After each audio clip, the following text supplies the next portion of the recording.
तो hey guys, स्वागत है मेरे इस YouTube channel Hind classes 2 to 4 पे। तो आज को हम लोग क्लास 9 जो आपका सोशल साइंस का 6 तारीख वाला 9 तारीख को होने वाला है। ठीक है, 6 तारीख को नहीं हुआ, 9 तारीख को जो होने वाला है उसका हम लोग आंसर की देखने वाले हैं। तो इसलिए इस वीडियो को शुरू से लेकर अंत तक देखिएगा। ठीक है, तो चलो वीडियो को शुरू करते हैं।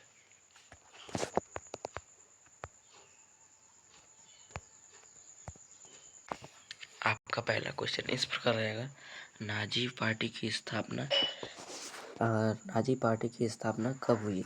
ठीक है, तो आपका 1918, 1920, 1922, 1950। ठीक है, तो नाजी पार्टी की स्थापना कब हुआ था? 1920 में। ठीक है, 1920। तो चलो दूसरा नंबर क्वेश्चन आपका, प्रथम विश्व युद्ध कब से कब हुआ? तो प्रथम विश्व युद्ध कब से कब हुआ? 1914 से 1918। ठीक है, चलो। एंड वो तीसरा नंबर क्वेश्चन, किसी समुदाय को दूसरे समुदाय से अलग रखना कहलाता है? तो किसी समुदाय को, यहाँ पर समुदाय दूसरे समुदाय से अलग रखना क्या कहलाता है? शिविर, घेटो, सलामपगिरिया, इनमें से कोई नहीं। तो क्या आ जाए? घेटो। किसे कहते हैं? घेटो कहते हैं। ठीक है, एंड और आपका 4 नंबर क्वेश्चन, एडल्फ हिटलर का जन्म कहाँ हुआ था? तो एडल्फ हिटलर का जन्म कहाँ हुआ था? ऑस्ट्रिया में, जर्मनी में, रूस में, फ्रांस में। तो कहाँ हुआ था? ऑस्ट्रिया में हुआ था। ठीक है, चलो चलते हैं 5वां नंबर क्वेश्चन की ओर। 5वां नंबर क्वेश्चन है आपका, हिटलर ने किस समुदाय पर आणविक अत्याचार किया? तो किस समुदाय पर आणविक अत्याचार किया? ठीक है, तो ये हो जाएगा यहूदी। एंड 6वां नंबर क्वेश्चन है, दक्षिण अफ्रीका कब स्वतंत्र हुआ? 26 अप्रैल 1994, 6 दिसंबर 1992, 5 अगस्त 1999, इनमें से कोई नहीं। तो क्या हो जाएगा? 6 का जो आंसर हो जाएगा, हो जाएगा 26 अप्रैल 1994। दक्षिण अफ्रीका तभी आज़ाद हुआ था, स्वतंत्र हुआ था। ठीक है, एंड आपका बोल रहा है 7वां नंबर क्वेश्चन है, संविधान सभा की पहली बैठक कब हुई? संविधान सभा की पहली बैठक कब हुई थी? तो कब हुई थी? तो आपका हो जाएगा दिसंबर 1945, दिसंबर 1946, नवंबर 1946, नवंबर 1945। तो क्या हुआ था? तो दिसंबर 1946। ठीक है, ऑप्शन नंबर 20 था करेक्ट आंसर। ठीक है, चलो 8वां नंबर क्वेश्चन है आपका, निम्न में से भारतीय संविधान का बुनियादी मूल्य कौन नहीं है? ठीक है, तो समानता ये तो है, उसके बाद आपका स्वतंत्रता ये भी है। ठीक है, उसके बाद पंथ निरपेक्ष ये भी है, अहीन असहीनता ये नहीं है। ठीक है, ऑप्शन नंबर डी नहीं है, तो इसका आंसर इसलिए option number D is the correct answer. ठीक है, चलो चलते हैं 9वां नंबर क्वेश्चन क्या। 9वां नंबर क्वेश्चन है आपका, भारत के संविधान की व्याख्या का अधिकार है? तो क्या है? सर्वोच्च न्यायालय और उच्च न्यायालय को, उसके बाद है आपका राष्ट्रपति को, उसके बाद भारतीय संसद, और उसके बाद डी नंबर है प्रधानमंत्री। तो इसका आंसर क्या हो जाएगा? इसका आंसर जो हो जाए ना, ये ऑप्शन नंबर ए हो जाएगा। ठीक है, क्या हो जाएगा? सर्वोच्च न्यायालय और उच्च न्यायालय को। चलो चलते हैं 10वां नंबर क्वेश्चन।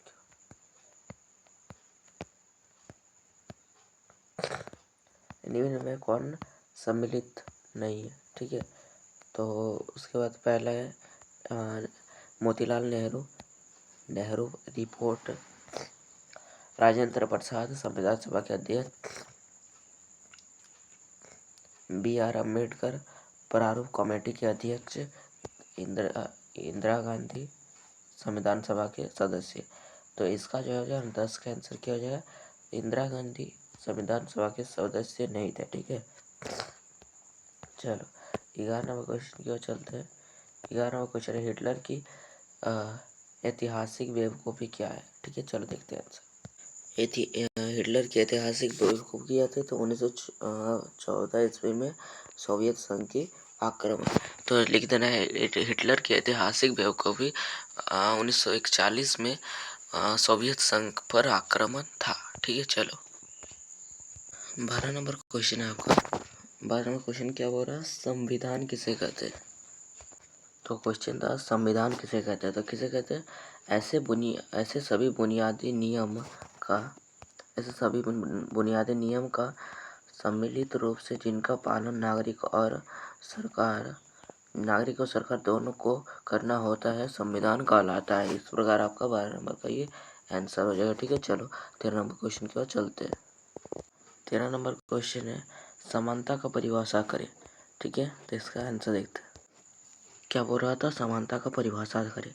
तो देखो, कानून के समक्ष सभी को समानता समझाना, परामर्श, असमानताओं का अंत और समान अवसरों की गारंटी देना ही समानता कहलाता है। इस प्रकार का ये आंसर हो जाएगा। ठीक है, चलो 40 नंबर क्वेश्चन के चलते हैं और आंसर देखते हैं। 40 नंबर क्वेश्चन आपका प्रोपोगेंडा। प्रोपोगेंडा से आप क्या समझते हैं? बोल रहा था प्रोपेगेंडा से क्या समझते हैं, तो इसका आंसर हो जाएगा जनमत। जनमत को प्रभावित करने करने के लिए किया जाने वाला एक ऐसा खास तरह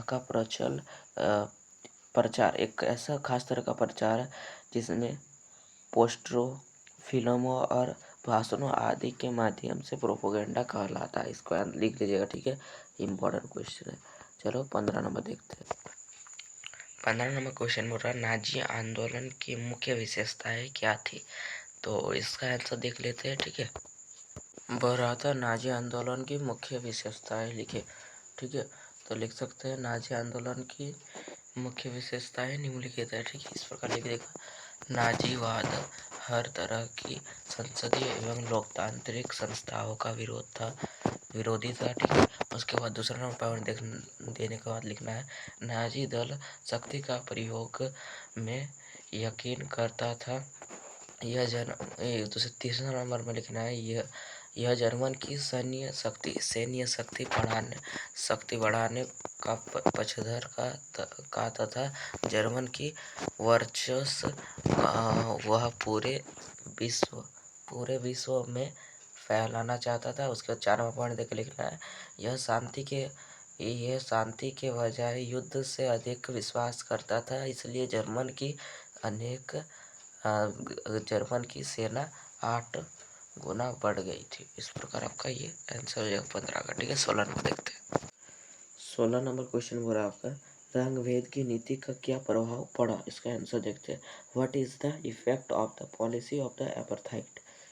आपका क्वेश्चन इस प्रकार था कि रंग भेद का क्या प्रभाव पड़ा। तो रंग भेद की नीति का प्रभाव देखिए लिख देना। आपका पहला पॉइंट, रंग भेद की नीति ने लोगों को बांट दिया। उसके बाद तथा उनकी पहचान उनके शरीर के रंगों के आधार पर की जाने लगी। ठीक है, ये कहाँ पर रंग भेद नीति हो रहा था? दक्षिण अफ्रीका में होता रहा था। उसका देख सकते दूसरा नंबर है आपका रंग भेद नीति का खासकर काले लोगों के लिए दमनकारी था। मतलब उन लोग को लिए बहुत प्रभाव डाल रहा था काले लोगों के लिए। उसके बाद देख सकते हैं काले लोगों को गोरे लोगों के इलाके में रहने पर प्रतिबिंब कर दिया गया। ठीक है, उसके बाद हो रहा है चौथा नंबर क्वेश्चन काले लोगों के लिए बस, टैक्सी, होटल, अस्पताल, स्कूल, कॉलेज, पुस्तकालय, उसके बाद है सिनेमाघर, थिएटर, पर्यटन स्थल, यहाँ तक कि जन शौचालय भी अलग कर दी। ठीक है, वे ना तो संगठन का निर्माण कर सकते, मतलब किसी भी अपना संगठन नहीं बना सकते, मतलब बाद में संगठन कर लेंगे उस सरकार का विरोध करेंगे, उस पर संगठन भी नहीं बना सकते, और ना ही अपने साथ होने वाले भेदभाव व्यवहार का ही विरोध कर सकते। इस प्रकार हम लोग 16 क्वेश्चन कर लिए। तो चलो आज के इतना ही, फिर मिलते हैं नेक्स्ट में। तो के लिए बाय, जय हिंद, जय भारत। और अभी तक हमारे चैनल को सब्सक्राइब नहीं किया तो सब्सक्राइब कर लीजिएगा, क्योंकि सभी वीकली टेस्ट के आंसर की अपलोड करने का मतलब अपलोड कर दिया जाता है। ठीक है, चलो बाय।